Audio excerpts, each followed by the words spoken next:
Oke, terima kasih Mas Rizal. Terima kasih juga kepada INACL untuk mengundang saya. Dalam kesempatan ini saya bisa berbagi paper yang saya baru tahun lalu saya publish, di ACL 2019. Ini long paper ya, oral ya.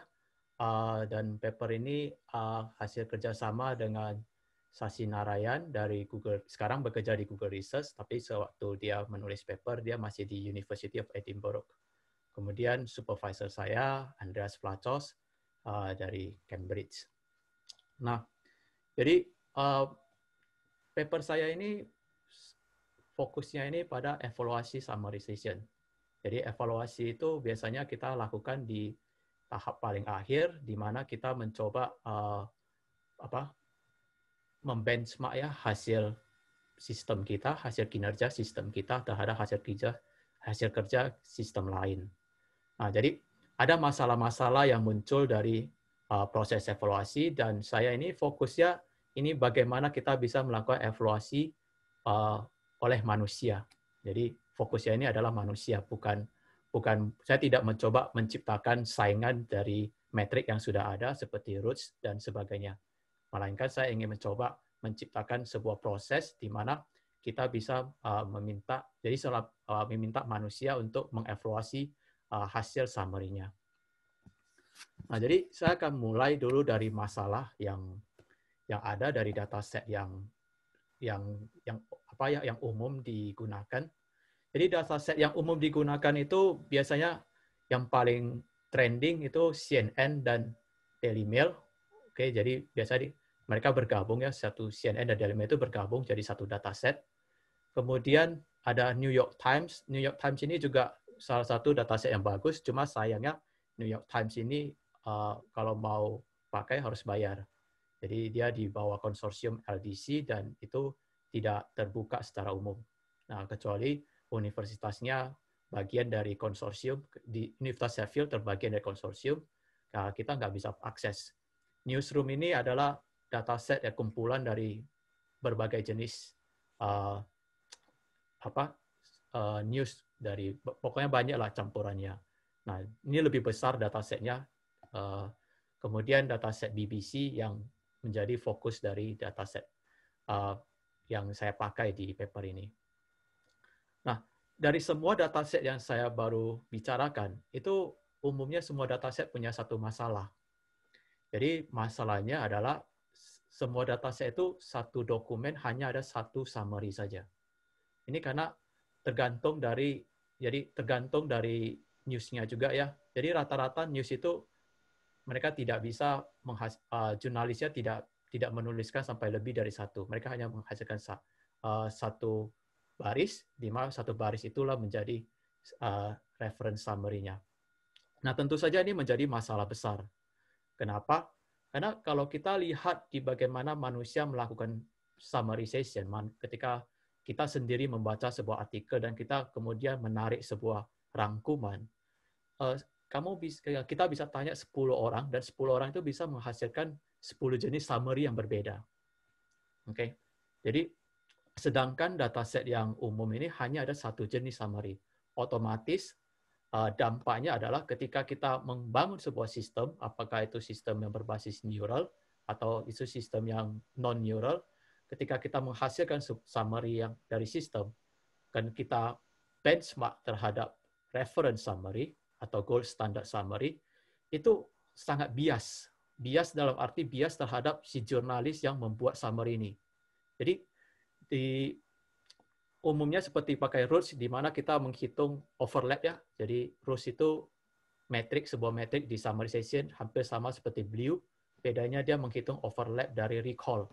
Nah, jadi kalau kita menggunakan satu summary dan kita pakai roots, kalau nilainya rendah, itu sangat susah menarik kesimpulan sistem kita jelek. Karena belum tentu bisa saja sistem kita itu fokusnya pada perspektif yang berbeda.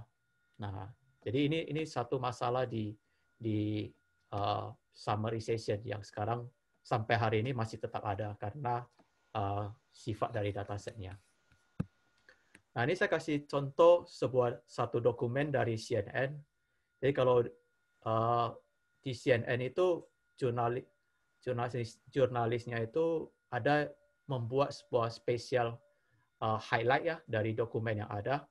Jadi highlight-nya itu ditulis, kebanyakan highlight ini ditulis dengan mencomot dari artikel itu sendiri. Nah, ini ada beberapa poin dibuat highlight-nya, dan setiap highlight itu bisa saja merefer terhadap satu buah perspektif. Contohnya, highlight yang pertama itu menceritakan tentang North Carolina report first case of mosquito. Kemudian highlight yang kedua itu menceritakan tentang chikungunya. Kemudian highlight yang ketiga itu menceritakan tentang virus. Nah, di dalam dataset ini biasa ketiga highlight ini kita gabungkan menjadi multiple line summary. Jadi satu summary ada 3 lines. Nah, masalahnya dia tetap dihitung sebagai satu summary. Dia tidak bisa dihitung menjadi 2 summary atau 3 summary. Dia tetap dihitung menjadi satu summary. Jadi ini salah satu bentuk contoh dataset dari CNN. Kemudian ini contoh dataset dari BBC. Jadi di BBC ini jurnalisnya punya proses yang berbeda. Jadi biasanya kalau kita buka website BBC, itu baris pertama itu di bold.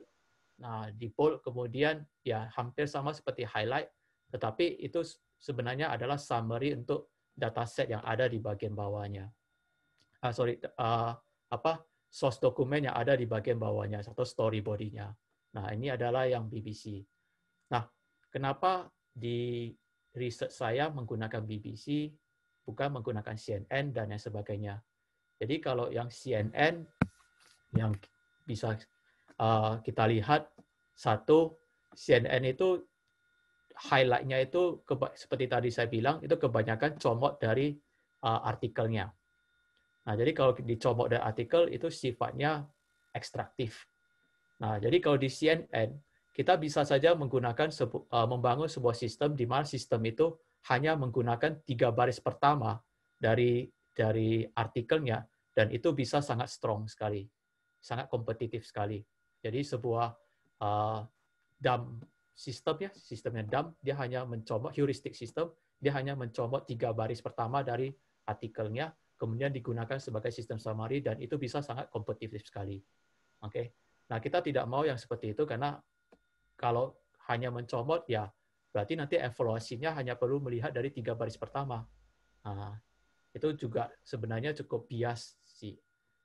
Nah, tetapi kalau yang di BBC, itu summary-nya itu dia sifatnya itu indikatif. Artinya dia sifatnya menceritakan apa yang terjadi di dalam story body-nya.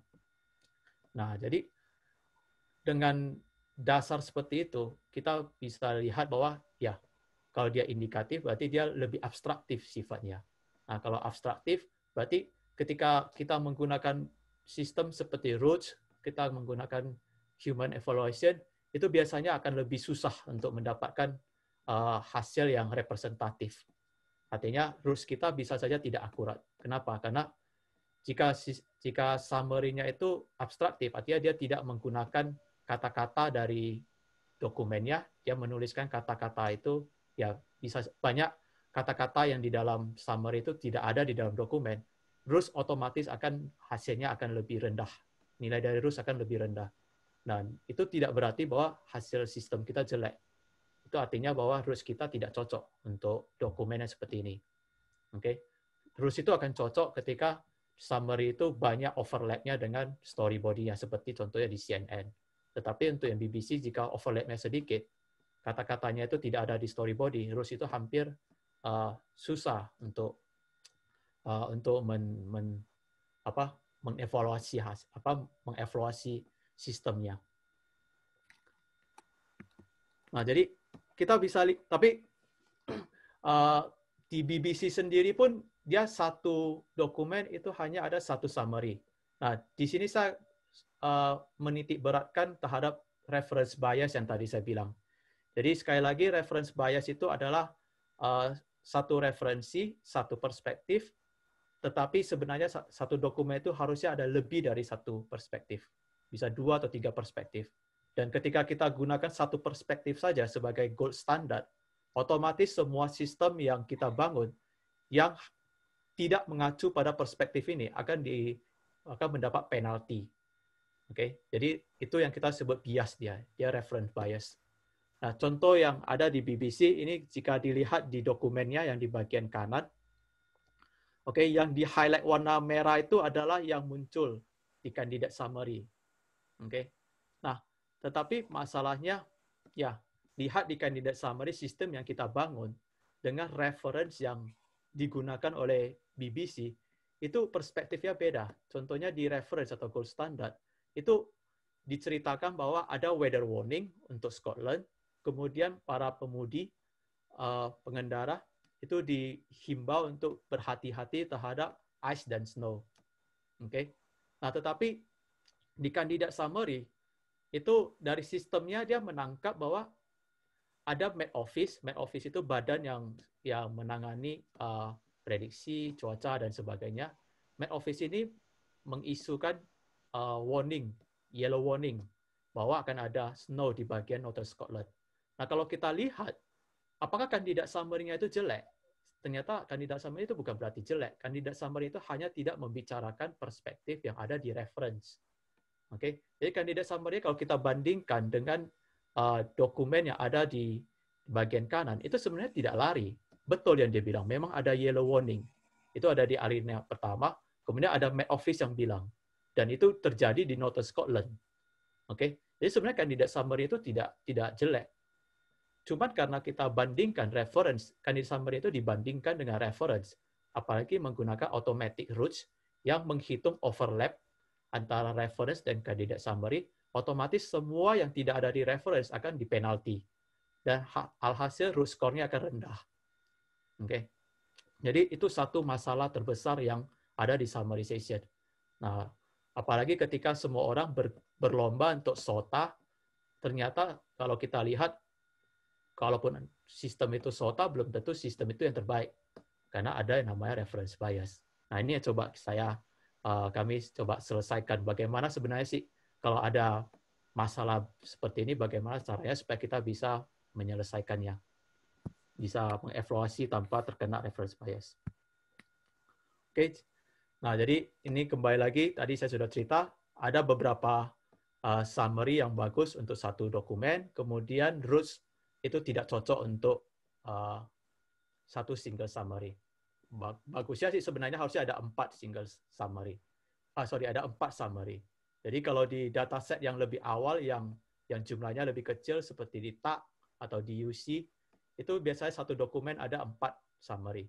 Cuman dataset TAK dan UC itu kecil, hanya 20 ribuan untuk training. Sedangkan untuk neural, kalau hanya 20 ribuan itu nggak cocok. Itu nggak akan converge. Neural sistemnya nggak akan converge. Oke, jadi untuk sebelum kita memulai membangun sebuah sistem untuk evaluasi, kita melihat dulu literature review dari human evaluation. Nah, jadi dari yang tadi yang saya bahas itu sebenarnya sudah sangat jelas bahwa automatic evaluation itu tidak cocok. RUS itu tidak cocok. Jika RUS itu kan sebenarnya hanya melihat overlap. Itu tidak cocok untuk single dataset yang menggunakan single summary. Solusinya adalah human evaluation. Artinya kita minta manusia untuk membaca summary dan dokumen dan referensinya, kemudian kita minta manusia untuk menilai apakah sistem summary kita bagus atau tidak. Nah, kita melihat bagaimana paper-paper yang ada, ini karena papernya publish di 2019, kita hanya melihat paper yang di bawah 2019. Jadi dari paper yang terbit, yang paling atas C et al. 2017 itu yang pointer generator. Nah, dari paper-paper yang muncul ini kita bisa lihat bahwa sebagian ada melakukan human evaluation, sebagian lagi tidak melakukan human evaluation sama sekali. Ya, kita melakukan literature review terhadap 26 paper dan hampir 50% itu tidak melakukan human evaluation. Dengan kata lain, jika hanya menggunakan rules, itu berarti mengindikasikan bahwa hasil yang didapat dari sistem itu hanya overlap antara reference dengan sistem. Dengan kata lain, ada reference bias seperti tadi saya bilang. Nah, 50% paper yang lain itu ada melakukan human evaluation, tetapi kalau kita lihat dari tabel yang saya buat, semua orang punya cara tersendiri dalam melakukan human evaluation. Nah, saya akan jelaskan tabelnya dari yang paling kiri. Jadi, ada namanya evaluasi menggunakan pyramid. Jadi, pyramid ini adalah evaluasi human evaluation yang paling awal. Jadi sistem yang paling diterima. Jadi, pyramid ini sebenarnya sederhana. Yang dia lakukan adalah dia minta sebuah sekelompok pakar untuk meng-highlight kelompok kata di reference summary mana yang menjadi intinya. Kemudian mereka minta judge untuk melakukan komparasi terhadap summary tersebut, tapi bukan menilai summary-nya langsung, melainkan menilai kelompok kata tersebut. Contohnya, kita bisa saja highlight, yang penting ada kata main office, yang penting ada kata snow, yang penting ada kata ice, dan sebagainya. Kata-kata lain itu tidak penting. Nah, masalahnya pyramid ini harus pakai 4 summary dalam satu dokumen. Jadi dari 4 summary, mereka hanya meng-highlight beberapa kelompok kata, dan kelompok kata itulah yang dicocokkan dengan sistem. Tetapi kalau hanya satu summary, pyramid nggak bisa jalan. Dia harus minimal 4 summary. Nah, kemudian ada yang menggunakan QA, ada evaluasi menggunakan QA, question answering. Nah, ini sistemnya cukup unik, tetapi susah untuk dibangun. Jadi caranya adalah si evaluator itu diminta, atau judge itu diminta untuk menjawab pertanyaan yang terkait dengan dokumen. Jika sistem summary yang dibangun oleh sistem itu bisa menjawab pertanyaan yang dibuat oleh question tersebut, bisa menjawab pertanyaan dari question tersebut, maka sistem summary itu dianggap bagus. Tetapi jika sistem summary itu tidak bisa menjawab pertanyaan tersebut, maka itu sistem summary yang tidak informatif. Contohnya, seperti dokumen yang tadi, bisa saja kita buat sebuah pertanyaan, siapa sih yang mengumumkan bahwa akan ada yellow warning? Nah, jika sistem summary tersebut bisa menjawab pertanyaan tersebut, artinya sistem itu ada membahas Met Office, atau kita bisa tanya, apa yang terjadi di Scotland? Jika sistem summary bilang, akan terjadi badai dan salju, nah berarti sistem summary-nya bagus. Nah, tetapi membangun sebuah pertanyaan untuk dokumen itu susah. Itu jauh lebih susah daripada pyramid yang hanya meng-highlight kelompok kata. Nah, kemudian ada paper yang fokus pada correctness. Jadi, judge-nya hanya disuruh membaca dokumen, kemudian disuruh membaca sistem summary, dan ditanya apakah ini benar nggak sistem summary-nya, seperti fact-checking gitu. Sesuai fakta nggak? Faktanya ada di dokumen. Nah, kemudian ada juga yang fokus hanya melakukan fluency. Jadi dia tidak mengukur apakah summary-nya itu informatif atau enggak. Yang penting summary-nya itu fluent, artinya bahasanya bagus. Atau kemudian ada yang fokus pada clarity, kita saja yang fokus. Jadi clarity itu kita nggak hanya tanya apakah bahasanya bagus, kita juga tanya apakah kata-kata yang digunakan itu clear nggak. Nah, itu nanti saya ada bahas di slide berikutnya. Kemudian recall dan precision saya juga akan bahas di slide berikutnya. Nah, kemudian itu satu kelompok. Jadi yang tadi saya ceritakan itu hanya satu kelompok, satu aspek seperti informatif dan fluency. Kita belum lagi masuk ke aspek yang lain. Contohnya, ada paper yang fokus pada absolute dan ada paper fokus pada relatif. Jadi relatif itu contohnya ketika kita tanya pada judge, dari skala 1 sampai skala bukan. Itu absolute. Jadi yang absolute itu kita tanya pada judge dari skala 1 sampai 5, Likert scale. Summary-nya itu ratingnya berapa? Apakah skala 3, skala 4, dan skala 5? Itu namanya absolute. Kemudian ada yang fokus pada relatif. Jadi di relatif itu si judge diberikan 3 summary dari sistem A, sistem B, sistem C, kemudian disuruh ranking. Sistem mana yang ranking pertama, sistem mana ranking kedua, sistem mana ranking ketiga. Jadi dia relatif. Nah, di samping caranya ada juga perbedaan objek dari komparasi. Jadi ada yang membandingkan sistem summary dengan referensinya, ada yang membandingkan dengan dokumennya, ada yang membandingkan dengan reference dan dokumennya. Nah, jadi dengan begitu banyak cara untuk menilai sebuah summary dan ya variasi yang lumayan tinggi dari teknik-tekniknya, yang terjadi adalah hasil dari sebuah paper itu tidak bisa dikomparasi dengan hasil dari paper lain. Contohnya dari paper A dibilang, oke, human evaluation kita hasilnya bagus, skala 4,3, rata-rata skalanya 4,3. Kemudian datang paper B, human evaluation kita hasilnya bagus. Oke, kenapa? Karena rata-rata sistem kita mendapat ranking 1 dibandingkan sistem yang lain. Nah, itu masih belum cerita apa yang dikomparasi, apakah dia komparasi fluency, clarity, yang kemudian satu lagi apakah dia komparasi correctness atau informativeness dan sebagainya. Jadi kita mencoba untuk mencari sebuah jalan tengah bagaimana kita bisa menyelesaikan human evaluation ini sehingga setiap paper bisa dikomparasi satu sama yang lain. Nah, kemudian jadi dari data yang tadi kita bisa asumsi ya melakukan evaluasi manual itu atau human evaluation itu sangat susah. Kenapa? Karena ada banyak assessment yang harus dilakukan, apakah di coverage, informativeness, linguistik, kemudian apakah kita harus pakai absolute, relatif, kemudian apakah kita harus bandingkan terhadap summary atau bandingkan terhadap dokumen. Jadi ini bukan sebuah pekerjaan yang gampang dan inilah menjadi tantangan dari paper ini. Oke, kemudian ya tantangan yang lainnya itu adalah selain dari variasi yang ada, itu juga sangat mahal. Untuk melakukan human evaluation itu sangat mahal sekali.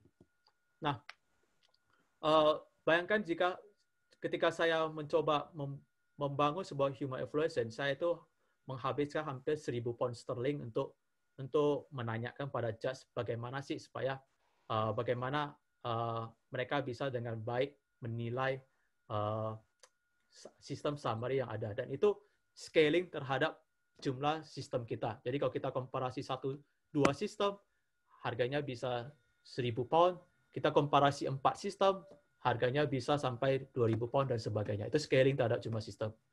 Kalau di workshop atau task force itu biasanya orang yang submit sistem itu diminta juga sebagai evaluator. Jadi selain Anda submit, Anda juga harus wajib mengevaluasi sistem orang lain. Jadi mereka bisa hemat karena mereka meminta yang melakukan submisi sekaligus kerja bakti sebagai evaluator. Tetapi kalau kita yang tidak ada skala workshop seperti itu, kita mau tak mau kita harus menggunakan judges manusia, itu akan sangat mahal. Di sistem ini saya mencoba untuk mengurangi biaya yang diperlukan untuk melakukan evaluasi ini. Ya, dan hasilnya juga susah untuk dikomparasi, tadi saya sudah cerita, dan ya tetap ada bias. Nah, jadi ini kontribusi dari paper ini. Jadi kita mengenalkan sebuah cara untuk evaluasi summarization, di mana penekanan kita adalah kita mencoba untuk menghindari yang namanya reference bias. Oke, reference bias itu terjadi karena ada satu summary untuk satu dokumen. Jadi cara untuk menghindarinya, ya kita tidak boleh melakukan komparasi terhadap summary itu. Makanya disebut referenceless. Referenceless artinya kita tidak akan melakukan komparasi terhadap melakukan evaluasi terhadap reference, melainkan langsung straight kepada dokumennya. Nah, melakukan evaluasi terhadap dokumen itu susah sekali. Jadi bisa Bapak Ibu bayangkan bagaimana jika Bapak Ibu diminta untuk membaca satu dokumen yang 400 kata, kemudian diminta untuk mengevaluasi sebuah sistem summary. Dan itu harus dilakukan dalam 10 menit. Itu susah banget. Itu sebabnya kita mencoba melakukan inovasi. Oke, bagaimana jika yang di evaluasi itu bukan semuanya, bukan dokumennya langsung, tetapi hanya highlight-nya. Nah, highlight-nya itu hampir sama seperti highlight di CNN, tetapi highlight-nya ini kita usahakan beda. Kita gunakan highlight ini untuk meng-guide human atau menuntun manusia supaya mereka bisa melakukan evaluasi lebih baik. Kemudian kita juga mengupayakan high-res ini supaya menggunakan absolute evaluation. Jadi absolute evaluation itu itu punya sebuah keuntungan. Artinya, jika saya bilang paper A ini dapat hasil, misalnya contohnya dari Likert, itu seperti 4,2 atau mungkin skala 1 sampai 175 skornya. Nah, kemudian di paper B, skornya ada 60. Itu bisa dikomparasi. Asalkan mereka menggunakan proses evaluasi yang sama, hasilnya bisa dikomparasi. Oke, kita bisa membandingkan sistem B lebih bagus, sistem A lebih jelek. Nah, tetapi kalau kita pakai yang non-absolute atau pairwise, contohnya kita bilang sistem A dapat ranking 1, kemudian di paper lain, sistem B juga dapat ranking 1, itu susah komparasinya. Kita harus melakukan ulang proses pairwise ini dari awal untuk setiap kali tulis paper. Kemudian ya, kita juga berkontribusi untuk merilis sebuah test set, dataset yang Bapak Ibu nanti mungkin bisa pakai untuk mengevaluasi sistem summary yang Bapak Ibu buat. Tetapi dengan catatan harus pakai dataset BBC.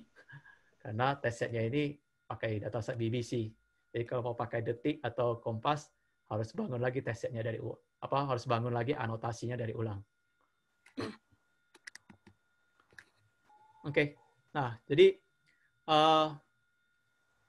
saya mencoba memberikan sedikit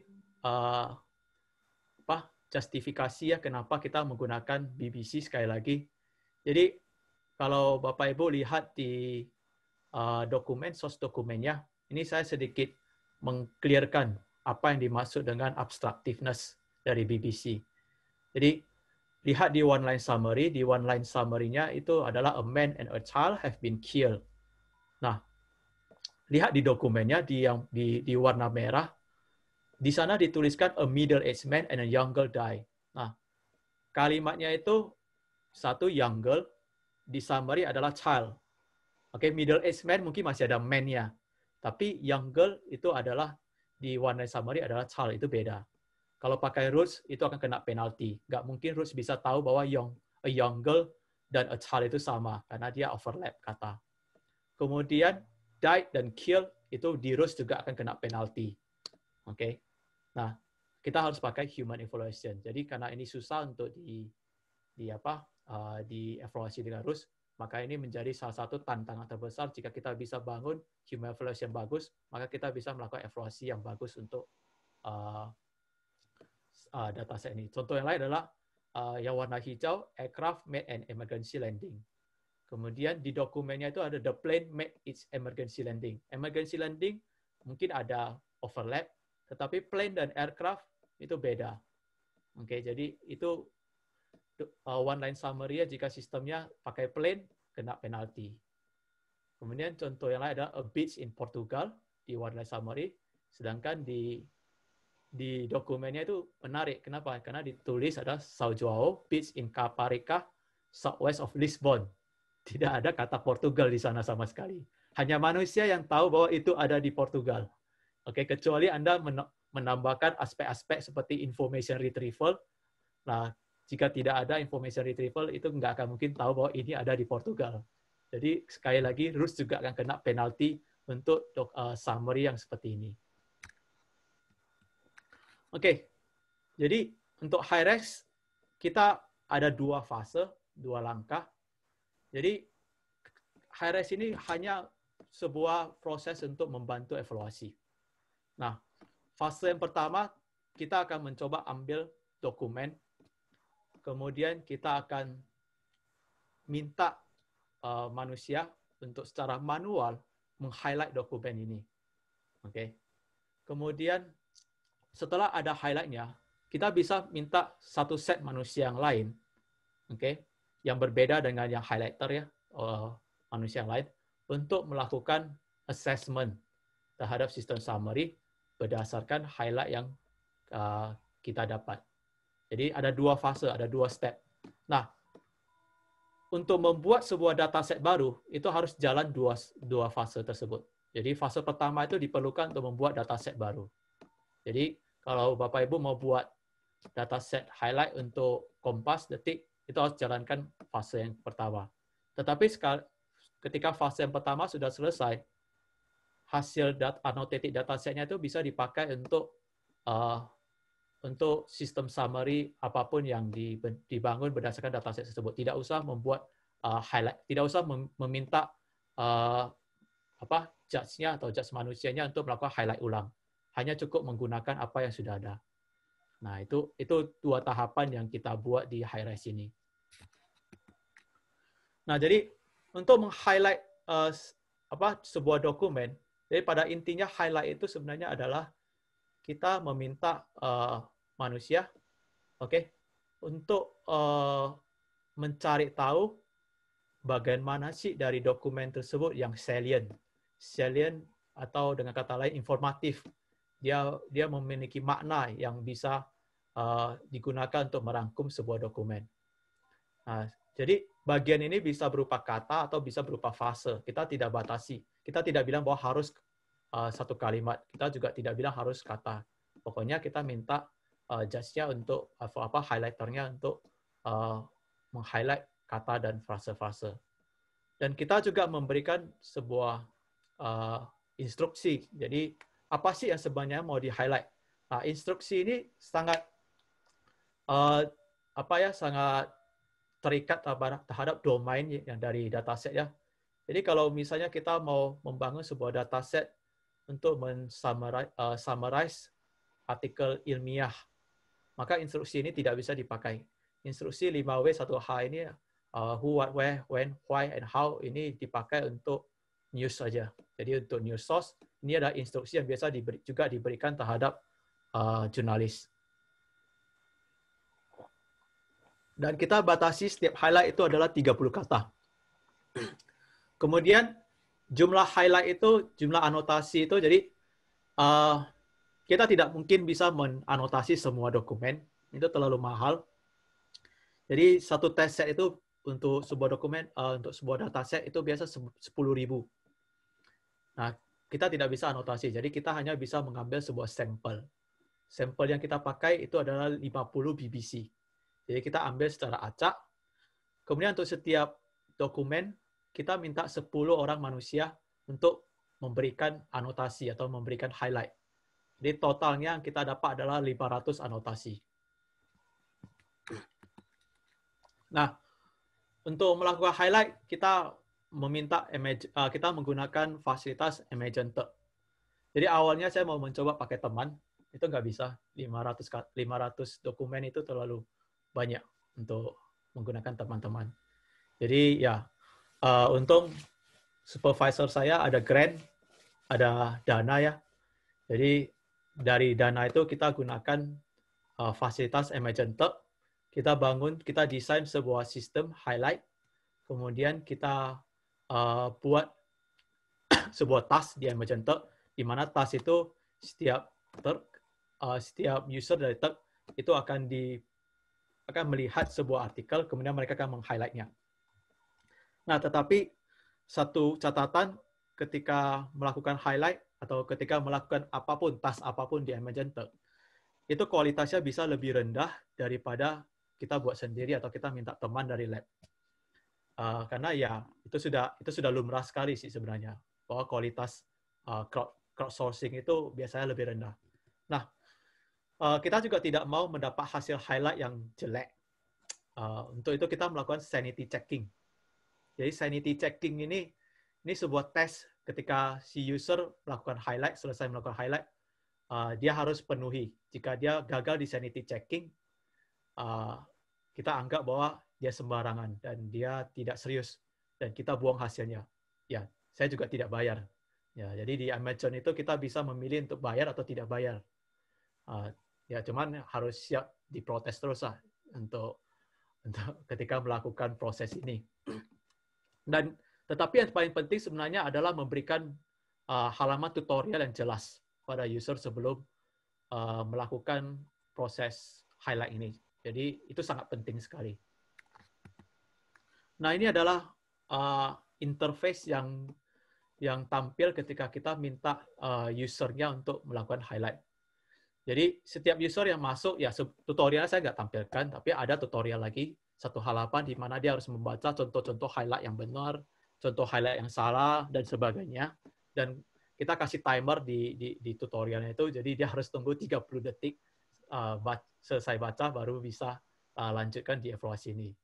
Oke, jadi di highlight ini setiap user akan dia pakai mouse-nya, dia bisa langsung highlight seperti highlight biasa saja di PDF. Oke, jadi dia bisa highlight sebanyak apapun, maksimal 30 kata. Apakah dia mau highlight satu kata, terserah. Mau highlight satu frase, terserah. Mau highlight satu sentence, itu juga terserah. Kita tidak batasi. Pokoknya dia baca instruksi di bagian kiri, 5W, 1H, membaca tutorial, kemudian dia highlight seperti di PDF. Nah, setelah selesai highlight, dia harus menjawab pertanyaan. Ini sanity checking kita untuk memastikan apakah user ini serius atau enggak. Jadi, kita harus memastikan dia benar-benar membaca artikel tersebut. Nah, kalau dia, bisa saja ada user yang pokoknya asal drag mouse-nya, kemudian dapat ini highlight-nya, udah selesai. Tinggal klaim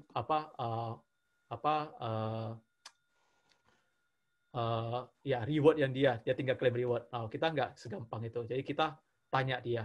Oke. Jadi dalam artikel itu ada satu buah kalimat.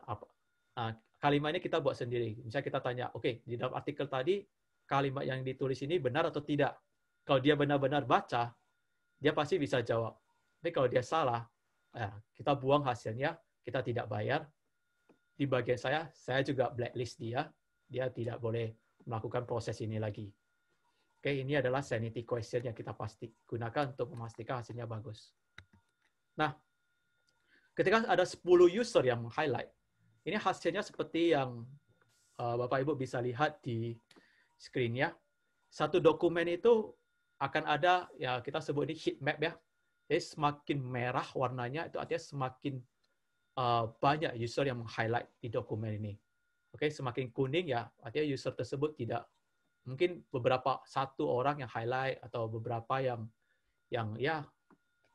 ada warna orange dan sebagainya. Jadi ini adalah heat map-nya. Inilah hasil yang nanti kita pakai ketika kita mengevaluasi sistem summary. Jadi menggunakan heat map ini. Nah, jadi setelah kita dapat heat map tadi, satu dokumen 10 highlighter, kita melakukan beberapa post-processing. Jadi post-processing ini kita harus menganalisis hasilnya. Oke, yang pertama kita harus melihat agreement-nya. Jadi agreement-nya itu kita menggunakan flash kappa. Jadi flash kappa ini adalah sebuah teknik ya, untuk melihat agreement antar user. Jadi semakin tinggi dia skornya itu antara 1 sampai negatif. Oke, jadi yang paling tinggi itu adalah skor 1. Skor 1 artinya semua user pada dasarnya meng-highlight hal yang sama. Total agreement.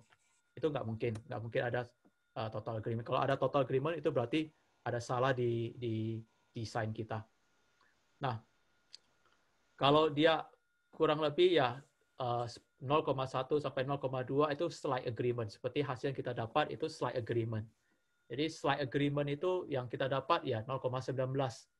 Nah, kalau di hasil survei biasanya 0,19 itu di reject ya. Itu artinya user itu bervariasi sekali opininya terhadap sebuah pertanyaan.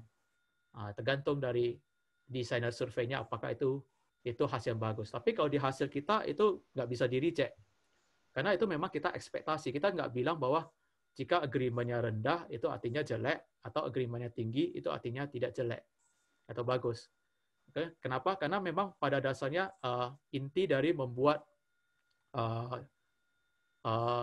evaluasi sistem evaluasi kita high-rise ini adalah kita punya sebuah hipotesis bahwa semua orang punya cara pandang yang berbeda dalam melakukan proses perangkuman. Ya, dengan kata lain proses highlight. Jadi semua orang punya cara pandang yang berbeda. Jadi banyak orang membaca satu artikel bisa menghasilkan banyak highlight. Dan hasil dari highlight ini membuktikan hipotesis kita. Ya, memang benar 0,19. Oke. Nah, tetapi kita bisa menarik beberapa kesimpulan. Nanti saya akan lihat di slide berikutnya bagaimana cara kita tarik kesimpulannya.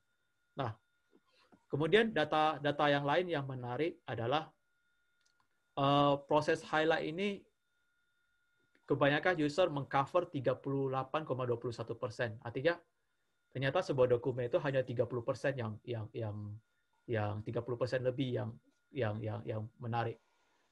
Kalau kita lihat di reference summary itu kalau hanya satu baris saja, itu biasanya dia hanya mengcover kurang dari 10%, bahkan kurang dari 5%. Oke, satu baris kalau 10 kata, satu dokumen pendek itu 100 kata, dokumen yang panjang itu bisa 1000 kata. Jadi kalau hanya 10 kata dari 100 kata itu 10%. 10 kata dari 1000 kata 1%. Nah, ternyata sedangkan user itu ketika mereka melakukan highlight itu bisa sampai mencakup 38%. Jadi 38% dari artikel itu ada konten-konten yang penting. Dan ini yang missing ketika kita melakukan evaluasi hanya menggunakan referensi saja.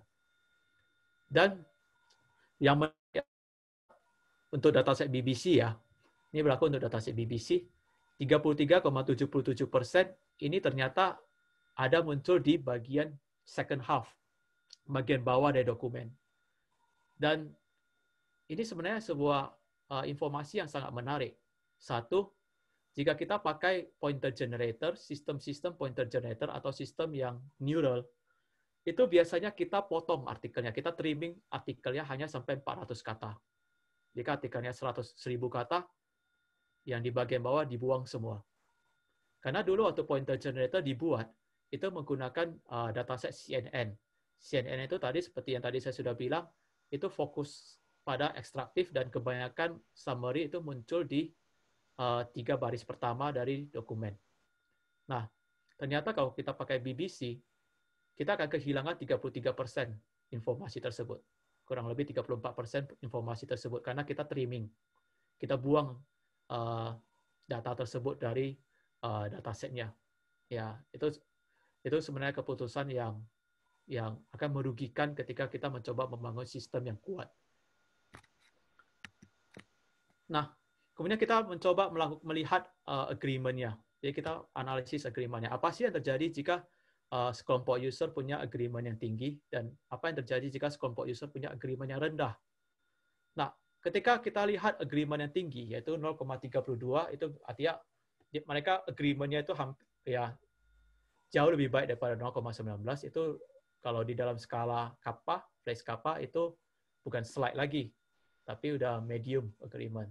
Nah, jadi ketika kita lihat sebuah artikel yang punya agreement 0,32, kita bisa lihat bahwa kebanyakan artikel itu mereka setuju pada satu sudut pandang tertentu. Jadi Anda bisa lihat warna merah yang gelap itu ada di bagian atas. Jadi kebanyakan user setuju. Oke, mereka dalam prosesnya mereka tidak tahu satu sama lain ya. Human highlighter itu tidak kenal satu sama lain. Ini dilakukan secara independensi setiap 10 anotasi. Kemudian satu orang hanya bisa melakukan satu anotasi. Jadi satu orang tidak akan bisa melakukan 2 anotasi. Nah, tetapi dari sebuah dokumen kita bisa lihat mereka fokus pada satu bagian tertentu. Nah, ini sebenarnya proses ini saya akan kasih lihat dulu bagaimana yang rendah. Yang rendah seperti ini. Jadi 4%, bukan 4%, sorry, 0,04 itu semua user tidak tahu mau highlight di bagian mana. Jadi semua bagian di highlight. Nah, ini sebuah dokumen yang sebenarnya ini namanya kita sengaja taruh di dalam, ini adalah negative test set. Jadi negative test set ini kita tahu pasti 100% bahwa ini pasti nggak ada orang yang bisa highlight. Oke? Jadi ini salah satu sanity checking juga.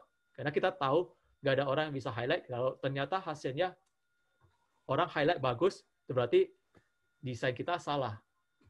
Nah, jadi di sini sesuai ekspektasi, semua orang nggak tahu mau highlight apa. Jadi ini sebenarnya summary-nya ini adalah match reports from Saturday Scottish Premiership and Championship Games.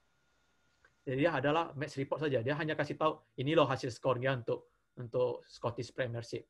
Ya, summary-nya itu sifatnya itu adalah deskriptif. Dia tidak menceritakan apa yang dia tidak menarik ke informasi-informasi penting dari dokumen, tetapi dia hanya mendeskripsikan apa yang terjadi di dokumen. Nah, bandingkan yang tadi, summary yang di bawah, ini dia menceritakan tentang apa yang terjadi di dokumen. Jadi dia menarik informasi-informasi penting dari dokumen, kemudian difrase ulang menjadi sebuah summary. Ini kita sebut summary yang indikatif. Jadi summary indikatif ini beda dengan summary yang tadi, yang deskriptif.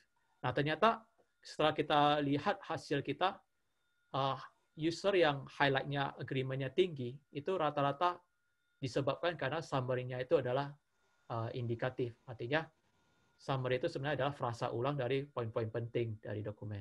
Tetapi yang jelek, yang agreement-nya rendah, itu adalah summary yang deskriptif. Artinya dia hanya menceritakan gambar besar saja, tapi nggak ada poin-poin penting dari dokumen. Nah, ini juga menjadi catatan yang penting. Jadi ini yang tadi saya bilang. Jadi ini adalah yang indikatif. Oke, kemudian ini adalah yang deskriptif saja. Nah, ini. Nah, kemudian setelah kita dapat heat map-nya ini, maka langkah berikutnya adalah menggunakan heat map ini untuk supaya kita bisa mengevaluasi sistem. Jadi dari tadi ceritanya hanya sampai membuat heat map. Tidak ada sistem yang terlibat di dalam pembuatan heat map-nya. Oke. Nah, sekarang sudah ada heat map-nya, kita akan pakai ini untuk mengevaluasi sistem yang ada. Nah, jadi ada dua cara untuk mengevaluasi sistem. Ini yang jadi dari literature review yang kita baca, oke, itu dari berbagai macam proses dari paper-paper lain dalam melakukan human evaluation, kita bisa rangkumkan dua hal. Oke. Jika paper itu tidak mengevaluasi recall, maka mereka mengevaluasi precision. Oke. Nah, jadi ada dua yang mereka evaluasi. Antara dua ini saja, nggak lari. Apakah question answering itu biasanya mengevaluasi precision. Kemudian yang coverage mengevaluasi recall. Contoh, apa yang dimaksud recall dan apa yang dimaksud precision di sini. Jadi, recall ini adalah seberapa bagus sih summary dari sebuah sistem bisa menangkap informasi-informasi yang penting dari dokumen. Jadi semakin banyak informasi penting yang ada di dokumen, ada di dalam summary, maka kita bilang recall-nya bagus, recall-nya tinggi. Oke, kemudian yang precision, itu kita melihat seberapa informatif kata-kata di dalam summary tersebut. Jadi kita hanya menilai dari summary-nya dan kita melihat kata-katanya itu seberapa informatif. Oke, jadi kalau kita bilang seperti tadi contoh yang weather, Mac Office announce yellow warning. Yellow warning dan Mac Office itu adalah kata-kata informatif. Hanya ada 3 kata itu saja dia bisa menceritakan sebuah dokumen. Oke. Tapi recall-nya jelek karena kita tidak tahu itu terjadi di mana, di Scotland kah, di England kah, di Wales kah. Oke. Kemudian apa yang di yellow warning itu tentang apa? Apakah snow lah, apakah ice kah? Jadi informasi recall itu ada di dokumen. Oke. Tetapi hanya precision saja sih bagus. Kalau recall-nya mungkin tidak begitu bagus. Nah, jadi kedua metrik ini sebenarnya saling kontradiksi juga ya. Jika recall-nya bagus, presisinya pasti tidak bagus. Karena semakin banyak kata yang Anda ambil dari dokumen, semakin tidak bermakna kata-kata tersebut di dokumen, di summary tersebut. Tetapi jika presisinya bagus, itu artinya ya summary Anda pendek-pendek saja. Jadi kalau ada 5 kata, ya otomatis setiap kata itu punya informatif yang tinggi. Tetapi otomatis recall-nya jelek. Nah, jadi dua ini biasanya orang hitung yang kita sebut sebagai F1. Oke, F1 measure. Nah, ini juga yang kita pakai di sini. Kita mencoba membalancekan si evaluasi agar bisa mengevaluasi recall dan mengevaluasi precision. Nah, kemudian cara untuk mengevaluasinya itu sebenarnya sederhana. Pertama, kita kasih sebuah dokumen yang sudah ada heat map, kemudian kita tanya usernya. Oke. Apakah semua informasi yang penting ada di dalam summary, recall, atau hanya informasi penting saja yang ada di summary, hanya informasi penting saja yang ada di summary, precision. Kemudian mereka akan menggunakan Likert dari 0 sampai 100. Jadi 0 sampai 100 ini juga kita tentukannya kenapa 0 sampai 100, kenapa enggak 0, 1, 2, 3, 4, 5, seperti yang biasa dipakai. Jadi ini sebenarnya kita mendapat inspirasi dari machine translation. Jadi setiap tahun itu ada workshop machine translation (WMT). Oke.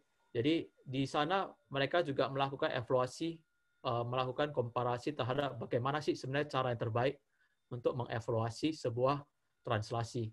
Dan dari hasil workshop itu mereka menarik kesimpulan dengan menggunakan Likert 0 sampai 100 itu jauh lebih baik daripada hanya menggunakan 0, 1, 2, 3, 4, 5. Dan itulah yang kita pakai untuk mengevaluasi summary ini. Oke, jadi Likert 1 sampai 100, kemudian 1 sampai 5. Nah, tentu saja kita nggak bisa hanya tanya si user saja, apakah kita nggak hanya bisa ukur highlight ini saja. Kita harus ada benchmark-nya, harus ada baseline-nya. Jadi untuk baseline, kita minta si user untuk bekerja lebih keras, kita minta user untuk mengevaluasi tanpa heat map sama sekali. Jadi untuk eksperimen, kita kasih user dengan heat map, nanti kita komparasi. Jika tidak ada heat map, bagaimana? Kita buang heat map-nya, kemudian kita minta si user untuk melakukan evaluasinya. Ini menjadi baseline-nya. Kemudian baseline yang kedua adalah, bagaimana kalau kita nggak tanya si user mengenai dokumennya? Oke, kita jangan komparasi sistemnya terhadap dokumennya. Oke, jadi bagaimana kalau kita komparasi sistem dengan referensinya saja? Oke, jadi si user ini hanya bisa baca sistemnya, kemudian dia baca referensinya. Nah, apa hasilnya? Nah, ini juga menjadi baseline-nya. Jadi, ketiga hal ini akan memperkuat justifikasi kita kenapa evaluasi kita bagus. Jadi, sekali lagi ada 3, dengan heat map, tanpa heat map, dan hanya reference saja. Nah, di masa saya menulis paper ini, pre-training belum begitu trending. Kalau hari ini SOTA-nya sudah trending di pre-training. Di waktu saya menulis, SOTA-nya itu masih adalah topic aware convolutional sequence to sequence untuk dataset BBC. Nah, itu yang jadi kita harus memilih dua sistem ya sebagai komparasi, sebagai benchmark-nya. Nah, pertama kita ambil yang sudah umum digunakan sebagai benchmark, yaitu pointer generator. Oke. Kemudian kita ambil SOTA di saat penulisan paper. Topic aware convolutional sequence to sequence. Kemudian kita ambil yang gold target, gold reference. Nah, kemudian dari dua sistem, satu gold, kita gunakan evaluasi tadi. Oke, jadi sistem evaluasi yang highlight tadi. Masing-masing ketiga ini kita pasingkan ke 3 skenario yang berbeda. Dengan highlight, tanpa highlight, dan referensi. Oke, referensi saja. Nah, jadi ketika kita passing, kita harus tentukan dulu apa sih yang mau kita ukur sebenarnya di sini. Oke, jadi ini sebuah tantangan juga waktu saya mendesain sistem ini. Oke, kita sekarang ada sebuah sistem yang menggunakan highlight, heat map, dan yang tidak menggunakan highlight dan heat map. Bagaimana saya bisa tahu mana yang lebih bagus, mana yang tidak lebih bagus? Nah, untuk mengetahuinya, kita menggunakan sebuah metrik namanya coefficient of variation. Jadi, coefficient of variation ini pada intinya dia mengukur variasi antara variasi antara judge. Oke. Nah, tadi kita sudah cerita ya bahwa variasi antara judge itu rendah. Itu kita semua tahu bahwa variasi antara judge-nya rendah. Nah, tetapi kita mau tahu bagaimana sih kalau kita pakai highlight dan kita tidak pakai highlight, apakah variasinya itu semakin parah atau semakin tidak parah? Artinya kalau ada highlight, harusnya kita bisa membantu supaya si judge ini punya variasi yang tidak begitu rendah, tapi jauh lebih baik jika tanpa menggunakan highlight. Kita bisa guiding, intinya kita bisa guiding para judge supaya mencapai sebuah konklusi yang lebih jalan tengah. Nah, jadi kita gunakan rumus ini. Oke, semakin rendah nilainya semakin baik. Jadi semakin tinggi otomatis semakin tinggi variasinya. Nah, dari menggunakan highlight dan plain dokumen artinya tidak ada highlight, kita gunakan 2 sistem dan 1 goal target. Bapak Ibu bisa lihat bahwa untuk sistemnya yang menggunakan highlight itu lebih rendah. Oke. Jadi coefficient variation lebih rendah. Artinya kesimpulannya adalah bahwa ya ternyata guidance yang kita kasih berupa highlight itu ternyata membantu untuk mengurangi perbedaan antar inter-annotator. Jadi mereka bisa lebih paham. Oke, mari kita coba fokus pada perspektif ini. Nah, ketika kita tidak pakai highlight, mereka lebih mendekati random, seperti acak. Jadi mereka seperti tidak tahu mau fokus pada perspektif mana. Dan ini nampak melalui coefficient of variation. Oke. Dan ini selain coefficient of variation, ya kita juga mengukur ada satu buah kesimpulan lain selain menggunakan antara highlight dan plain dokumen, bahwa semakin bagus sebuah referensi atau sebuah summary, semakin rendah variasi antara judge-nya. Artinya, jika kita minta 3 orang atau 5 orang untuk menilai sebuah summary yang bagus, variasi mereka akan lebih rendah. Semua sepakat, oke, ini pasti summary yang bagus. Tapi ketika kita minta untuk menilai summary yang mediocre atau mungkin jelek, rata-rata judge bisa nggak sepakat. Jadi ketidaksepakatan antara judge itu, ya, itu nampak loh. Itu nampak di variasinya. Semakin bagus semakin bagus di jenis summary-nya, semakin rendah variasinya. Oke. Dan kemudian kita juga menilai ya. Jadi precision dan tadi kan kita waktu di sistem summary-nya kita ada menilai precision dan recall-nya.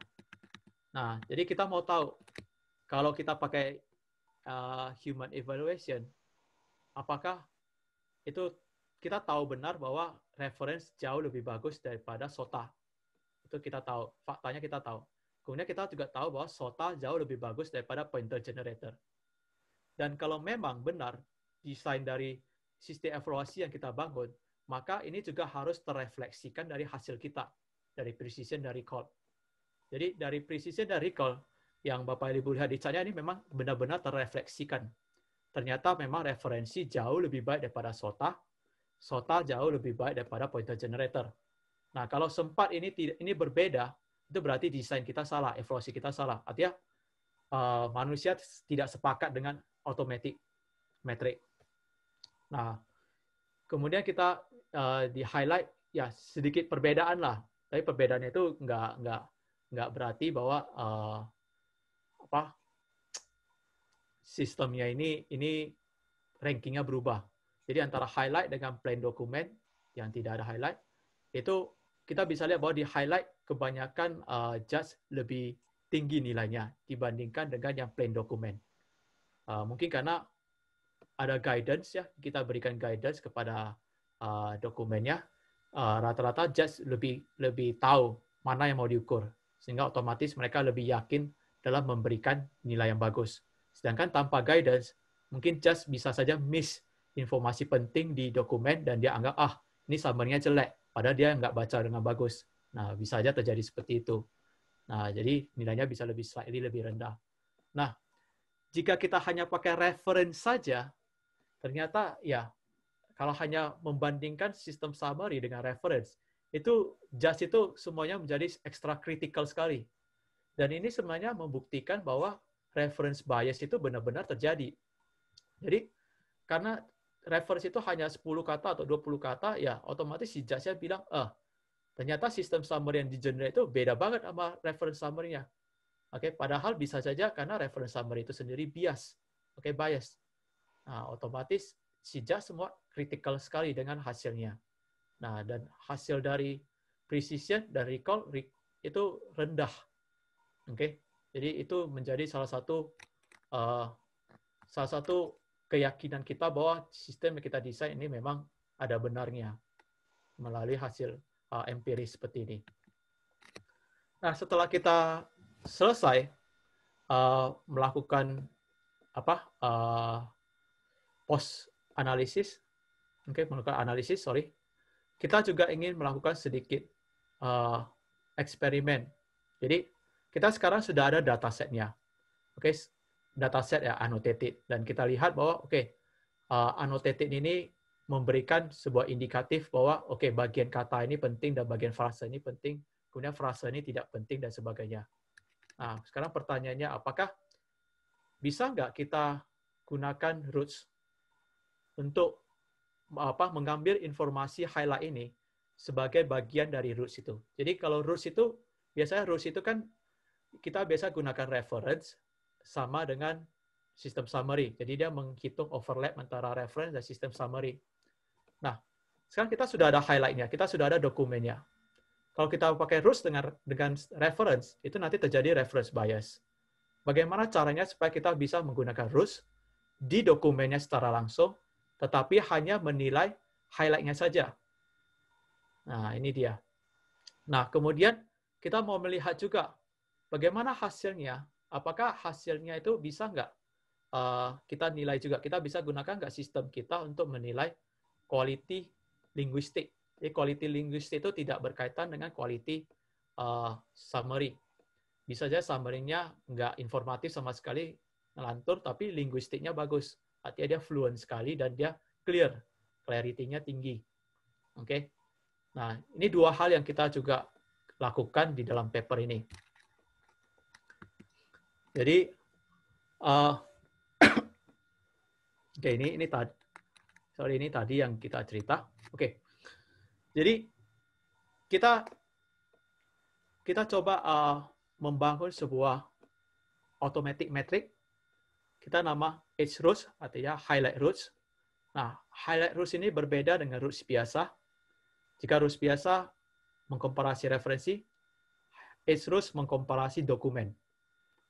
Nah, plus highlight-nya. Jadi, formulanya sebenarnya kita ambil sama persis seperti yang di roots.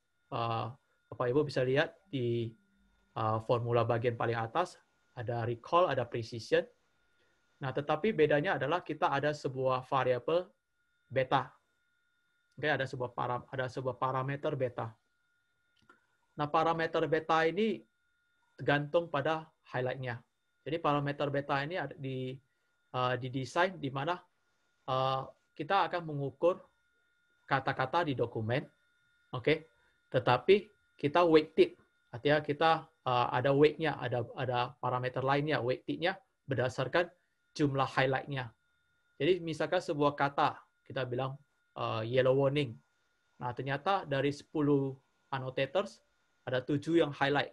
Otomatis dia mendapat weight 7/10, 0,7. Oke. Nah, kemudian ada kata yang tidak kena highlight sama sekali. Nah, kalau dia tidak kena highlight, otomatis dia dapat 0. Jadi kalau dapat 0 itu berarti ya terusnya dapat 0. Untuk kata itu saja itu dia dapat 0. Dia tidak dapat tidak ada nilai sama sekali. Oke. Nah, itu untuk kita, itu desain untuk edge roots-nya. Dari hasilnya kita bisa lihat bahwa jika kita jalankan precision, jadi dua yang pertama itu adalah precision untuk highlight, recall highlight, kemudian precision non-highlight dan recall non-highlight. Untuk precision yang highlight itu jauh berbeda ya dengan precision yang non-highlight. Karena precision non-highlight itu artinya kita akan ukur tanpa highlight sama sekali. Otomatis semua kata yang ada di dokumen itu dipertimbangkan. Jadi otomatis roots-nya rendah.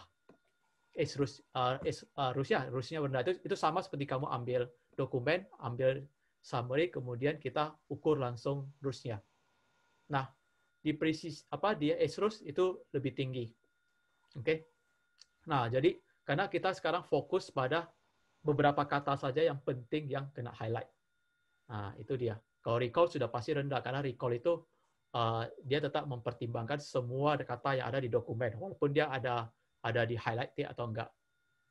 Nah, yang mau kita tunjukkan di sini adalah jika kita menggunakan edge roots, itu nampak jelas. Oke. Untuk perbedaannya itu makin nampak. Jadi kalau kita pakai yang roots biasa itu perbedaannya nggak gitu nampak. Jadi kalau bisa lihat precision dari recall itu slightly different. Tinggi dari bar chart-nya itu slightly different aja. Tetapi kalau yang pakai edge roots itu berbeda. Nah, yang menarik di sini adalah PTGen punya precision yang tinggi, sedangkan untuk yang konvolusional itu rendah.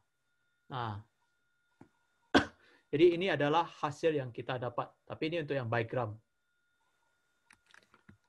Oke, kemudian ya kita masuk ke linguistic quality.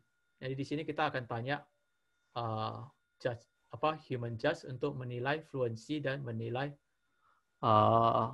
clarity. Jadi pertanyaannya sama, dan di sini kita juga ada sanity checking.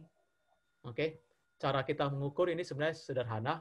Setiap satu orang judge kita kasih 10 summary, kemudian kita minta dia untuk nilai fluency dan clarity. Dari 10 summary itu kita sisipkan 3 summary palsu, di mana kita tahu bahwa 3 summary ini punya ranking tertentu. Satu summary yang luar biasa bagus, satu summary yang kita pertiup atau kita ganti sedikit katanya tapi masih bagus, satu summary yang acak. Jika si user ketika selesai melakukan evaluasi dan hasilnya kita lihat dia tidak sanggup melakukan ranking ini, ranking 1, 2, 3 ini, berarti kita anggap dia sembarang tarik slide-nya, dan itu kita batalkan. Nah, itu adalah untuk yang evaluasi linguistik. Nah, hasilnya ya bisa dilihat bahwa ya yang SOTA itu jauh lebih baik dibandingkan yang PTGen. PTGen memang karena dia sifatnya adalah copy, dia kebanyakan mengcopy dari dokumen, otomatis akan sedikit ngelantur di dalam fluensinya. Jadi ini tercerminkan langsung di dalam linguistic quality evaluation. Nah, jadi konklusinya ya kami mengintroduksi sebuah sistem evaluasi yang highlight based, referenceless. Nah, kemudian kita juga ya tadi bicara tentang masalah biaya ya. Jadi biayanya jauh lebih rendah. Waktu kita minta ketika kita bangun annotatornya itu habis 700 pound lebih. Sekarang kita bisa minta dengan mungkin sekitar satu sistem summary itu kurang lebih 100 pound lebih saja. Itu jauh lebih murah daripada kita harus melakukan dengan cara, misalnya contoh yang cara yang mahal itu adalah expert annotation. Jadi kalau misalnya kita menggunakan pyramid, sistem evaluasi yang human evaluation yang dipakai di DUC dan TAK itu mahal. Kenapa? Karena yang melakukan anotasinya itu harus expert, harus dari linguistik. Mereka harus tahu bagian kata mana yang penting. Nah, di sini kita bisa pakai user yang awam untuk melakukan anotasi. Kemudian kita bisa menggunakan biaya yang lebih rendah jika menggunakan crowdsourcing. Dan ini satu yang menjadi poin penting kita. Kemudian kita juga menghindari reference bias karena kita langsung melakukan melakukan evaluasi di dokumen tanpa melakukan reference. Dan kita bisa menurunkan variasi antara judge ya dengan highlight tadi kita sudah tunjukkan bahwa dengan highlight variasinya lebih rendah dibandingkan tanpa highlight. Dan kita ada publikasi dataset dan tools-nya untuk dipakai.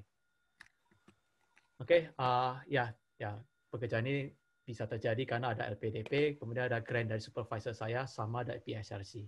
Ya, sekian dan terima kasih. Oke, Mas Rijal, saya kembalikan. Ya, terima kasih banyak Mas Hadi. Ini long paper banget nih. Mendengarkan 1 jam lebih. Oke, karena sudah jam segini ya, kita ada sekitar 10 pertanyaan. Semoga kita bisa jawab semuanya dalam waktu 15 menit ya. Cuman ada beberapa pertanyaan yang sebenarnya sama aja sih. Kita langsung mulai aja. Terima kasih. Ini ada pertanyaan mengenai sanity checking nih. Yang nomor paling atas, Mas Hadi bisa lihat linknya juga atau? Sebentar, link yang bagaimana? Saya kasih di chat ya. Ini ada link untuk pertanyaan. Bisa sama-sama lihat lagi. Sebentar, ada sedikit.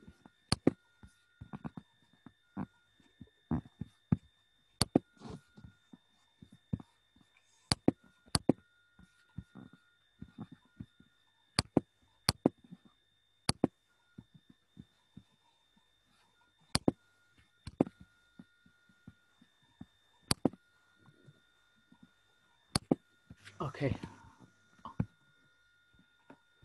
Sudah Oke. terlihat ya. Ya. Ini ada. Oke. Saya buka link ya. Ya.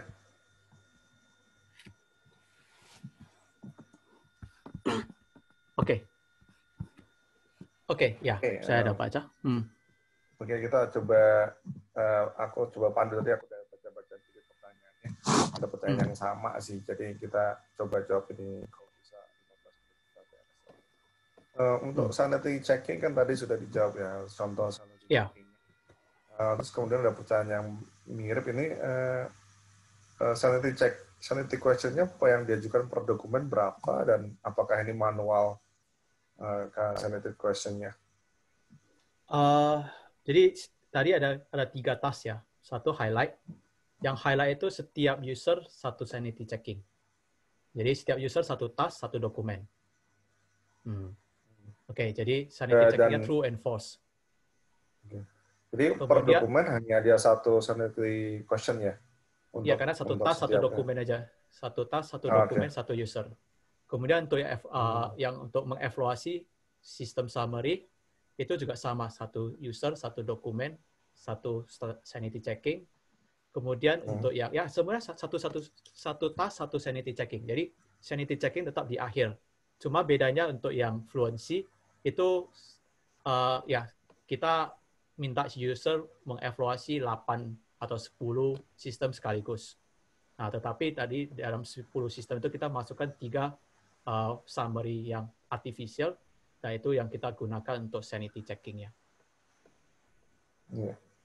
Kemudian untuk dari sisi usernya, setelah menjawab pertanyaan sanity checking, kalau misalnya salah, apakah langsung diblok ataukah ada kayak buffer gitu? Kita blok. Langsung blok, satu kali salah langsung blok. Karena kalau tidak diblok nanti dia kembali lagi di task berikutnya. Oke, siap. Kemudian lanjut kita ke correctness metric. Tadi di bagian metric itu sepertinya belum mencakup correctness metric. Apa kira-kira kesulitannya mengukur correctness ini melalui highlight based evaluation? Ya, jadi ini pertanyaan menarik karena supervisor saya sebenarnya bidangnya di fact checking. Jadi saya pernah tanyakan juga ke supervisor saya, apakah kita harus masukkan fact checking atau enggak dalam evaluasi ini. Tetapi dari hasil diskusi itu sebenarnya kita ambil sebuah kesimpulan untuk melakukan fact checking itu memerlukan metrik yang berbeda, kemudian itu seperti sebuah bidang yang berbeda dari summarization. Memang betul di dalam summary yang bagus itu harus ada correctness. Cuman kita tidak sesederhana bahwa kita tanya apakah data yang ini sesuai dengan fakta atau tidak, karena itu memerlukan sebuah expertise yang berbeda. Jadi fact check itu bukan hanya melihat membaca apakah dia overlapping nggak. Jadi fact checking dan overlapping itu berbeda ya, correctness dan overlapping itu berbeda. Dia harus bisa mengambil sebuah kesimpulan apakah ini entail yang ini enggak. Nah, jadi sebuah argumen entail argumen ini enggak. Nah, itu ternyata untuk mendesain sebuah evaluasi itu jauh lebih susah daripada hanya menanyakan sebuah user apakah informasinya penting atau tidak. Nah, ya karena supervisor saya pakarnya di bidang sana, saya sih terima. Kurang lebih seperti itu jawabannya. Oke. Ini kemudian ini ada pertanyaan lanjutan mengenai step-step nih. Berapa lama waktu yang dibutuhkan untuk melakukan 2 step highlight evaluation per dokumen? Apakah 2 step tersebut dilakukan oleh orang yang sama sekaligus? Tidak. Jadi jawaban yang berikutnya itu tidak. Jadi setiap orang harus berbeda dalam melakukan evaluasinya. Nah, jadi di Amazon tuh Anda bisa set jika seseorang sudah melakukan task ini, maka dia tidak bisa lakukan task yang itu. Nah, jadi itu juga sebuah tantangan karena kalau Anda yang melakukan highlight, kemudian Anda juga yang melakukan evaluasi, itu bisa bias. Oke. Nah, kemudian berapa lama waktu yang dibutuhkan untuk highlight itu 3 hari, untuk evaluasi itu ya kurang lebih 3-4 hari juga. Oke, waktunya itu adalah untuk menunggu. Jadi waktu yang diperlukan adalah kita biasanya sih saya publish tasnya di Amazon dalam 1 malam itu selesai. Kemudian kita filter, buang semua yang jelek. Kemudian kita lakukan lagi sekali lagi, publish lagi, masuk, buang lagi, publish lagi, masuk. Itu sampai hasilnya semuanya bagus. Tidak ada yang gagal di sanity checking. Itu yang memakan waktu. Jadi bisa 3-4 hari juga. Lumayan juga ya nunggunya ya. Iya. Terus kemudian mengenai jumlah kata nih, ada batasan highlight sebanyak 30 kata. Jika lebih dari 30 kata, apakah tetap dicek dengan 30 kata saja atau dikurangi lagi? Atau memang highlight-nya mentok di 30 kata? Dari sisi sistem dia nggak bisa lebih dari itu. Dia tidak bisa lebih dari 30 kata. Jadi kalau sudah 30 kata, ya sudah mentok dia. Di sistemnya kita udah batasi, dia nggak bisa highlight lagi. Berarti tidak ada apa namanya kejadian di mana highlight-nya lebih dari 30 kata ya. Ini memang dari Nggak sistem bisa. memang sudah dibatasi 30 kata ya. Iya. Jadi kalau dia lebih, ya dia harus hapus highlight sebelumnya untuk buat highlight yang baru. Oke. Udah dibikin di sistemnya. Oke, kemudian mengenai agreement nih, ada pertanyaan kenapa tidak pakai Cohen Kappa? Pertanyaan kenapa? Tadi kan pakai Flies Kappa kan? Kenapa? Ada pertanyaan kenapa tidak Cohen Kappa? Jadi mungkin ini tergantung pada nature dari datanya. Jadi Flash Kappa itu dia menilai untuk categorical. Oke, jadi kan highlight kita itu kan dia sebenarnya categorical. Apakah sebuah kata di highlight atau tidak? Oke, jadi kemudian ya seperti tadi saya bilang itu tergantung nature-nya. Kalau Flash Kappa itu dia cocoknya untuk categorical dan ya nature dari highlight kita sesuai dengan Flash Kappa, kita pakai Flash Kappa. Saya pernah waktu itu pernah mencoba melihat Cohen, kalau nggak salah ya mohon maaf jika saya salah, kalau nggak salah Cohen itu berdasarkan numeric scale, jadi beda lagi. Jadi kita harus sesuaikan dengan nature dari data yang kita pakai. Ya, Cohen Kappa kalau nggak salah sempat pakai juga. Itu ada kayak formulanya lah untuk kita pakai kayak nanti dihitung Cohen Kappa-nya berapa, terus kemudian dikomparasikan nilainya berapa sesuai dengan ya misalnya 0,8 ke atas tuh dianggapnya strongly agreed gitu kan ya. Mungkin buat yang belum tahu. Kemudian lanjut kita, ini 3 pertanyaan terakhir nih. Tolong diperjelaskan rincian perhitungan persentase coverage highlight pada artikel. Apakah kata yang sama tetap dihitung 1? Bagaimana dengan kata penghubung dan angka? Wah, ini menarik. Untuk yang coverage di artikel, ya kita langsung aja menggunakan overlapping aja. Jadi, apakah kata yang sama? Ya, kata yang sama dihitung lebih dari 1. Oke, karena setiap kata itu kan ada semantik. Jadi semantiknya bisa saja berbeda walaupun sama. Dan kita juga tidak tahu kata mana yang semantiknya sama. Jadi dia tetap dihitung dengan lebih dari 1. Nah, kemudian stopwatch-nya, ini kata penghubung dan angka, ini kan stopwatch-nya. Stopwatch juga kita hitung. Oke, Jadi itu jadi dihilangkan ya? Nggak dihilangkan. Jadi itu memang murni coverage saja. Dia tidak ada filtering. Itu masuk kayak titik, kata apa exclamation mark, question mark itu juga tetap dihitung ya? Iya, tetap hitung. Berarti tidak ada extra pre-processing gitu ya? Karena itu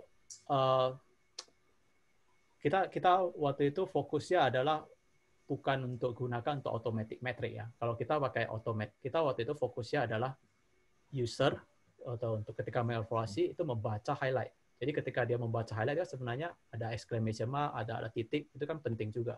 Jadi fokusnya adalah human evaluation. Nah, kalau kita mau pakai untuk yang automatic metric, mungkin kita harus lakukan post processing atau pre processing. Tapi kalau fokusnya hanya supaya tampilkan di layar, kemudian si user baca saja, maka sebenarnya itu stopwatch itu justru membantu orang untuk mencerna kata-kata yang ada di dokumennya. Jadi itu cukup penting. Jadi kita tidak bisa hapus itu. Oke. Terus kemudian pertanyaannya, apakah pernah diukur korelasinya dengan automatic metric lainnya menggunakan embedding, misalnya per score? Kalau tidak salah waktu saya tulis paper, skor belum ada, Mas. Oh Belum gitu ya. publish. Iya, jadi Hmm. kita nggak ukur waktu itu belum publish skor. Hmm. Hmm. Oke. Nah, ini pertanyaan mengenai korpus nih. Tolong boleh diperjelas tentang korpus beritanya. Apakah ambil dari random news untuk sebuah kategori berita atau fokus pada salah satu kategori ini? Mungkin maksudnya kategori apakah Oh, science, apakah ya. sport gitu kali ya. Datasetnya gabung, Mas. Jadi semua Gabung jadi satu ya. kategori gabung dan diacak, dan kita nggak memperjelas apakah ini kategori sport atau yang lain. Jadi dia domainnya memang luas, mencakup semuanya, tapi masih tetap news. Oke, oke. Siap. Nah, ini ada pertanyaan baru muncul nih. Ini kayak berhubungan dengan komentar yang tadi. Nah, kalau kata yang sama dihitung 2 atau lebih, apakah ada kata yang sama di-highlight di posisi yang berbeda, dianggap berbeda? Sekarang anggap berbeda di bagian mana? Apakah di bagian automatic metric? Kalau di automatic metric yang tadi saya rancang, yang ACE itu setiap kata dianggap sama. Oke, jadi dia dua kata yang sama akan dianggap sama di roots. Tetapi kalau di evaluasi manual, ya kita hanya tampilkan ke user saja. Itu unfilter. Jadi si user melihat highlight-nya, kemudian menentukan judgment-nya. Nah, tapi kalau ketika di automatic metric, itu otomatis akan dianggap sama. Karena memang seperti itu, rules-nya datang seperti itu. Oke, siap. Oke, pertanyaan sudah habis nih. Kalau teman-teman ada yang ingin bertanya, silakan bertanya lagi, menulis di Slido. Ada pertanyaan. Ada yang nambah nih. Kalau saran Pak, kalau dianggap sama, kenapa tidak dihitung sama waktu coverage? Nah. Coverage. Maksudnya bagaimana waktu coverage? Ya, kurang mengerti. Mungkin yang bertanya boleh langsung chat ya. Jadi saya bisa diskusi juga. Maksudnya coverage seperti apa ya? Ini soalnya pertanyaan yang nulis anonimus, jadi tidak kelihatan siapa yang disebut. Berarti saya asup. Ya, nanti kalau misalnya mau diskusi bisa langsung kontak aja kali ya. Setelah ini mungkin bisa di-share kontaknya, jadi bisa diskusi lewat email.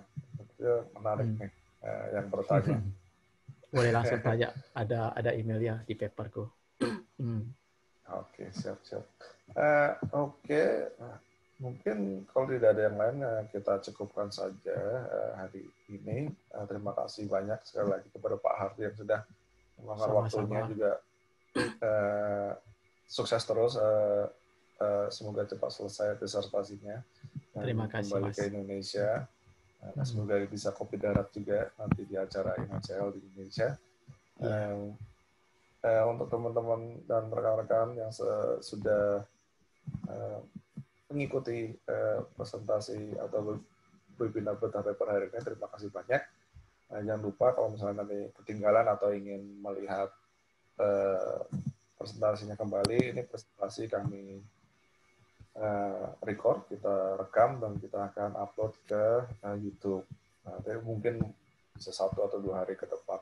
Jadi jangan takut teman-teman jika kira-kira terlupakan, apakah ada suatu hal yang terlupa ataukah ada hal-hal yang menarik dan ingin dicermati lebih dalam, bisa diputar kembali rekamannya. Kalau misalnya banyak ada pertanyaan lagi, bisa langsung kontak Pak Hardy ya. Ya. Oke, terima kasih sekali lagi. Selamat berakhir pekan. Sampai jumpa di webinar selanjutnya.